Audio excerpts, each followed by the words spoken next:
What is up? What is up? This is LSU Recruiting HQ. I'm your host, Michael.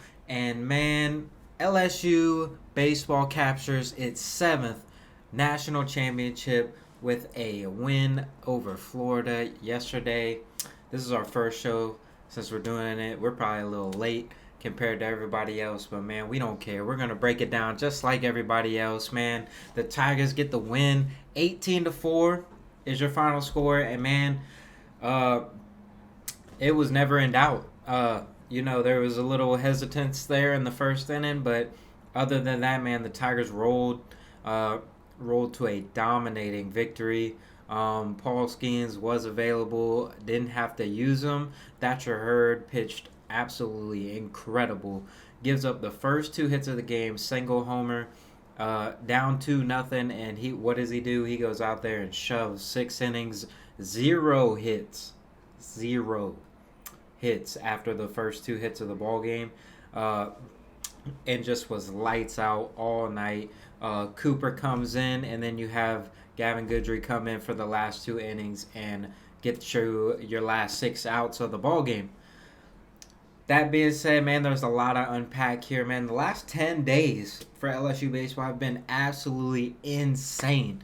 Um, Jay Johnson's mentioned it multiple times. Like, they have played the best teams in the country. There is no doubt about that. The path to get to this point has been anything but easy. And the Tigers ended up prevailing, man. That's what kind of makes this team so special, because of the difficulty of which they had to accomplish this. You go all season long, your preseason number one, it's like LSU or the field, which is kind of crazy to think about in college baseball, in a game where failure is so common, that people were confident enough in you to say it was going to be LSU or the field. And then, you rattle off a bunch of wins, you stay you stay number one throughout the majority of the season, and then you kind of hit a road bump there. And towards the end, and you go to Auburn and you lose that series. You go to Mississippi, or you have Mississippi State at home. You end up losing that series. And it was a stressful time, man. You kind of thought, as a fan just watching the games, that this team is too talented to be playing like this. But man, it's baseball. You're gonna go through struggles. Luckily, LSU went through those struggles at a good time where they could kind of lock it back in. Um, they get a win there at the end of the series or end of the year with Georgia, to kind of clinch that top 4 seed in the SEC tournament. Then they head to Hoover. It's a little bit of a struggle there, but you could kind of see what Jay Johnson was doing. He was kind of fine tuning things, as you would say, having guys on pitch counts, letting guys go a little deeper that maybe haven't pitched a lot this year, which we're going to get to that in a second. That ended up being, the difference this year, right? You have guys like Thatcher Hurd against South Carolina, who's extended past 85 pitches for the first time in a while.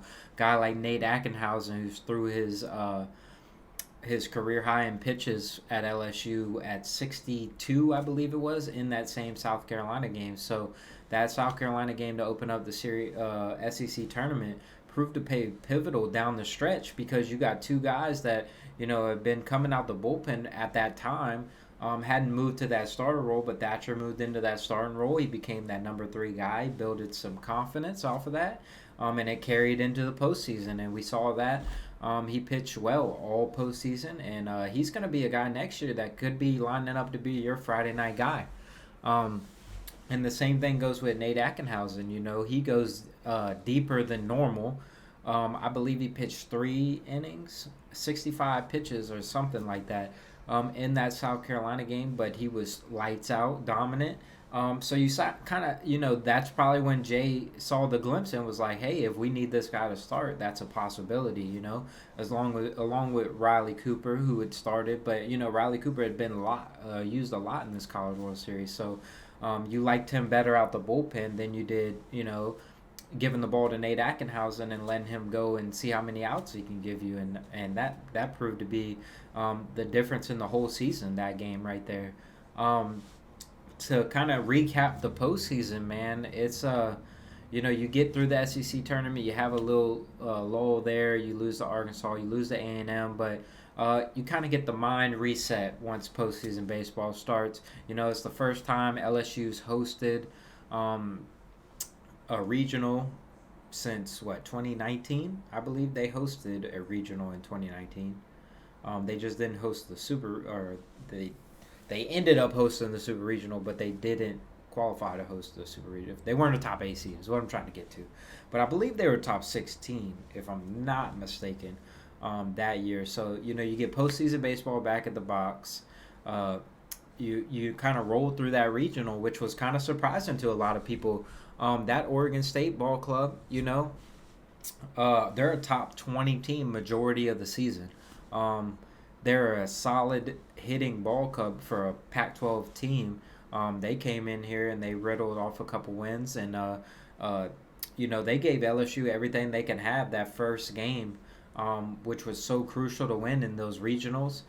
That like winners bracket advancing game where you move to that 2-0 spot. LSU was able to narrowly win that game 6-5.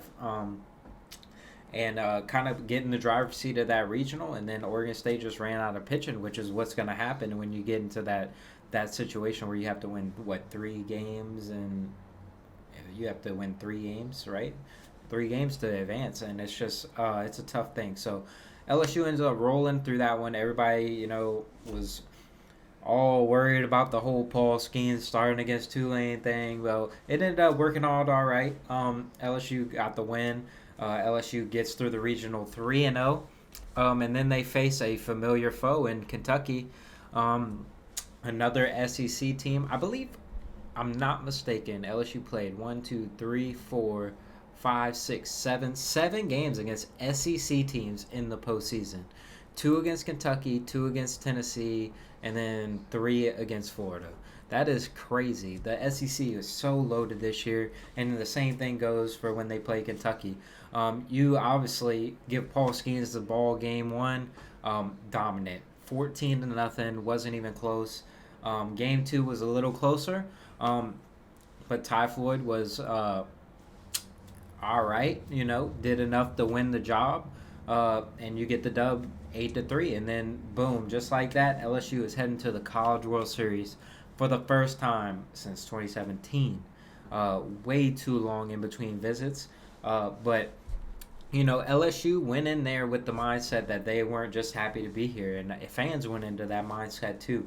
We were tired of kind of being held back. This fan base has been waiting for another chance and an opportunity to reach the national championship level again, and Jay Johnson's done nothing but bring that back to LSU.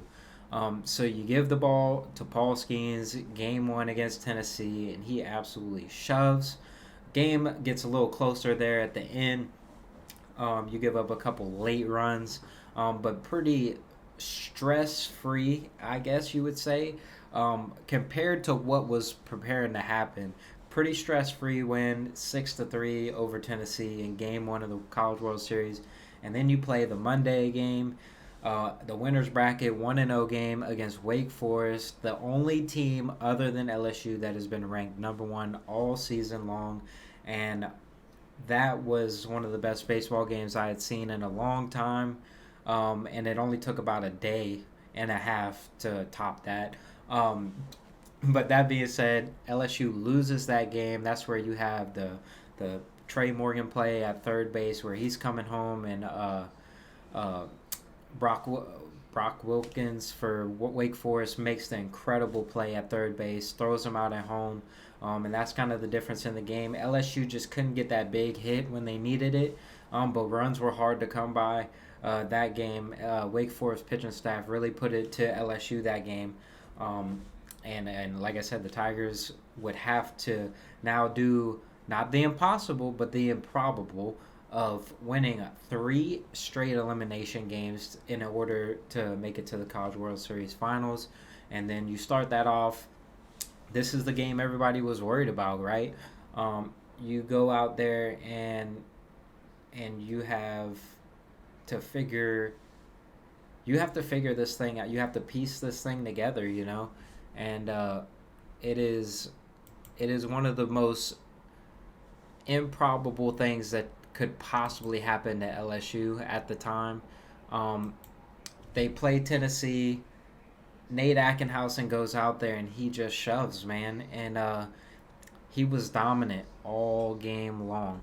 Jay Johnson goes into this thing talking about, hey, we need, maybe three innings from him, and he ends up giving you 6 innings, and probably the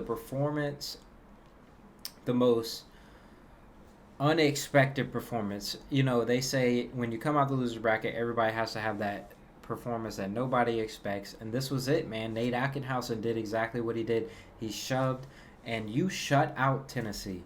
Not just one, you shut them out 5-0, and you cruise on back, and now you're feeling good, right? You're feeling good, but you know who's standing in your way, and it's Goliath, the number one team in the country. Hadn't lost back-to-back games all year. The best pitching staff in the country, hands down. You're going to have to find a way to beat them twice, right? And so you play him the first night. You give Ty Floyd the ball, and he deals, man. He was on it. I lied. This wasn't the Ty Floyd game, was it?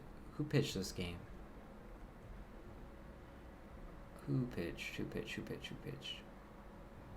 Oh, so this is the game where you had the Johnny Holstaff game, right? And your big performer was Griffin Herron, because you started Javen Coleman, right? Javen Coleman doesn't even get you through 2 innings, and he's struggling. He's giving up walks and runs, and it's 2-0. You're not feeling good about things. You give the ball to Blake Money. He gives up a hit, gives up more runs. And then Griffin Herron comes in and just shuts him down, man. 4 2/3, 6 strikeouts, zero runs is the big key right there. And then your offense starts, picking it up slowly but surely.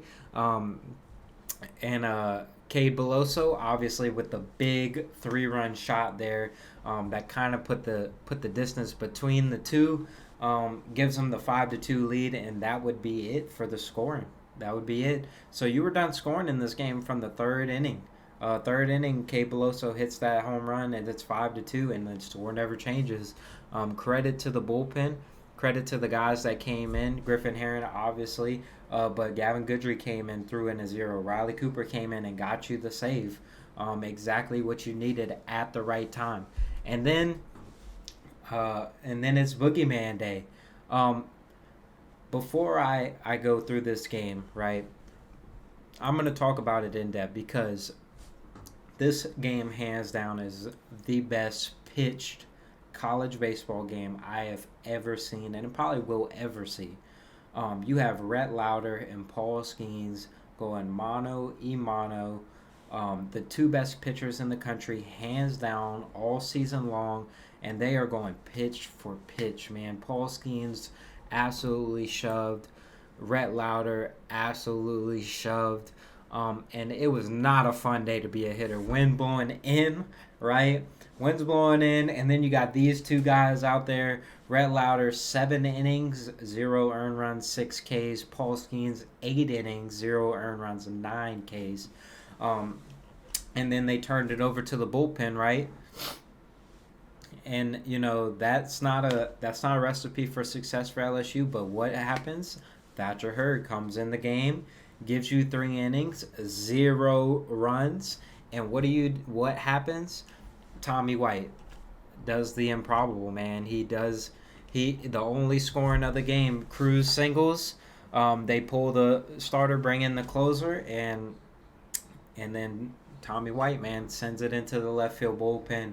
And everybody thought at that moment that this team is going to be something special. That was the moment where I was like, I don't even care what happens. This is incredible. I just watched this amazing baseball game, winner take all. 2 best pitchers, and your stars are stars. Tommy White, who had struggled at that time, leading into that game, hadn't had a great College World Series. But like I said, man, he said after the game he was looking fastball. He got a hanging breaking ball, and he put it a good swing on it, man. And he sent it over the left field wall in the 11th inning. and walked it off for LSU in the extra innings to give them the 2-0 win in 11 innings. That was an absolutely crazy game. And then you go to the championship series, a familiar foe, so much similarities to the 2017 season where you beat Goliath twice. After losing to him the first time, you have to come back, beat him twice, and then Florida, easily the second best team in the country. The top three teams in the country were hands down Wake Forest and Florida and LSU this year.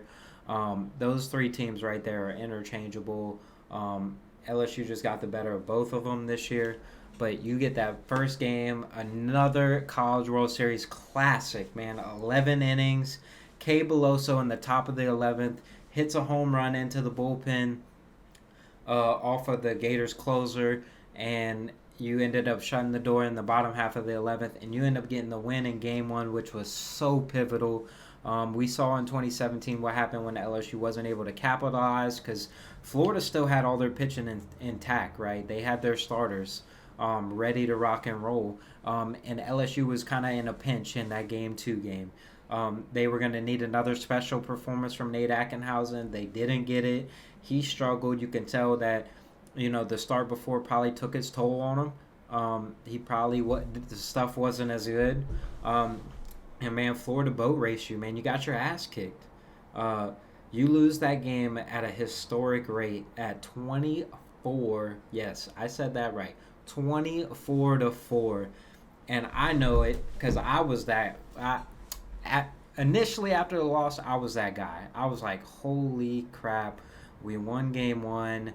We just lost by 20 runs, and they have the Golden Spikes finalists pitching for them on the mound tomorrow. We have Thatcher Hurd, who's been inconsistent. This is not going to go well. This is not. I was fully expecting LSU to sweep this series. I really was. When we won Game 1, I was like, no chance in hell we lose Game 2. The offense is going to pick it up. We're going to win. And they got out to a lead. But, man, Florida put it on them, man. 24-4 final in Game 2. It was just a rough game, man. Jordan Thompson had a bad game in the field with a couple errors. And then the all-decisive Game 3. And by the time I went to bed that Sunday night, I had watched the post game and I had said, all right, this team is mentally tough enough to overcome this. Not many teams are. Not many teams can lose 24-4 and just wipe it away like it never happened. But I knew that this team, and what game made me think about it the most was the Arkansas game earlier in this year. You have a 2-2 game, and then you give up 10 runs in the top of the 10th, right? You end up losing the game by 10 or 12 or however much it was, right? And but they battled back. They come back and win the next 2 games and win that series. And that kind of was one thing that I flashed back to, and I said, hey, that's something that is kind of similar to what we're going through here. And I believe that this team had the goal in mind, that they wanted to win a national championship, and they knew that goal was still in front of them. No matter what happened yesterday, the goal is right in front of them, and all they have to do is one game. I said, man, you give me 3 months ago, you say, hey, I'll give LSU one game for a chance to win a national championship, and I'm taking that 100 times out of 100, and that's what they had to do, man. They give the ball to Thatcher Hurd. Thatcher Hurd goes out there. You have pretty piss poor at bats in the top of the first. You look kind of crazy on Jack Caglione. You're like, all right, that's not a great start. And then Wyatt Langford does what Wyatt Langford's been doing to us the last couple of days. He puts one up in the bullpen, and you're down 2-0 just like that. And then that was that all shit moment. Here we go. We're gonna really we're gonna lose this game. They didn't come out and they didn't have it. But what happens in the bottom half of the top half of the first? You put a 6 spot.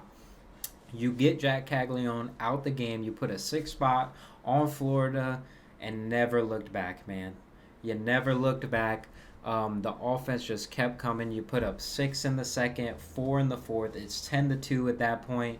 And then What can I say? Thatcher Hurd, man. Thatcher Hurd throws up a zero every single inning. Didn't allow one hit after that home run to Wyatt Langford. Didn't allow one hit. Shut them down. Any type of momentum they had just got absolutely shut down. And then the offense started coming back later in the game. You kind of piled it on there. They have the 24 run performance, 24 hits, and then you come back and do the exact same thing to them. You score 18, 24 hits, and you win 18-4 in Game 3 of the College World Series. Gavin Guidry comes in, gets the last two innings. You don't have to use Paul Skeens. I know that was the biggest question mark of the day going into it. You don't have to worry about it because LSU rolls in this one and captures the baseball program's 7th national championship, the first since 2009, and they did it in dominating fashion all year long. Man, they were the best team. I had said it before, and I'll say it again right now for the last time, that when LSU played their best, there was not a single team that if they played their best that day too that could beat them, and that proved true because LSU played their best when they needed to, and it showed, man. That Wake Forest game, that 2-0 game, is going to be the game that I'm going to remember for a long time. The old saying is, man, heroes get remembered, but legends never die. And all those great moments they've had this year, would have been great moments, but they would have faded if they wouldn't have won a national championship. They would have eventually faded. Nobody would have remembered the moment because they would have been so flabbergasted they lost again in the College World Series finals. But that doesn't happen. LSU is back, man. They are. Jay Johnson has this place in peak control right now, man. They are just rolling. It is a well-oiled machine. That man cares about winning so much, and they're not just gonna stop at one, man. They're gonna have to build a new intimidator soon. That man has got it going. He's recruiting his behind off. They're recruiting while they're at the College World Series. They're picking up transfer guys. So now that that's done, they're gonna start hitting that portal, man, and they're gonna be right back the same way they were this year. They're gonna be right back in it like they were, and they're gonna be in the thick of things next year too. That's all I got for today, man. That was the end of the year recap, man. LSU baseball gets the national championship. That's LSU, the university's second national championship in as many months. You had women's basketball winning championships. You have baseball now winning a championship. What's up with Brian Kelly, man? Brian Kelly in year 2. Something about the Magic too, man. Who knows? Maybe in 8 months, man, we're sitting here talking about Brian Kelly as a national championship winning coach at LSU, and who knows, man. I know all of you would love to see it, and I would love to see it too. But man, this baseball season has been a blast. I'm so mad it's over, but I'm so glad that LSU was able to come out on top, man. It was an amazing season. Hats off to all the players, all the guys that put in all the work and, the time that it takes to be great. They were nothing short of that this year. They had their ups and downs, but, man, that's baseball. In the end, I know all the LSU fans are major appreciative of what this team accomplished. And this team's going to go down as one of the greatest, man, not in just LSU history, but the history of college baseball. That's how special this team was, and I'm super excited to see what the future holds. That's all I got for tonight, guys, man. It's been a crazy long show, longer than way usual, but, man, just had to cap it off, man, with a good one. So I will see you guys next time. We're gonna have a recruiting video coming up real soon, probably this week at some point. So make sure you guys check that out. If you're still watching, man, make sure you give this video a like, subscribe to the channel, and continue to support LSU Recruiting HQ, man. Y'all have a blessed rest of y'all's week.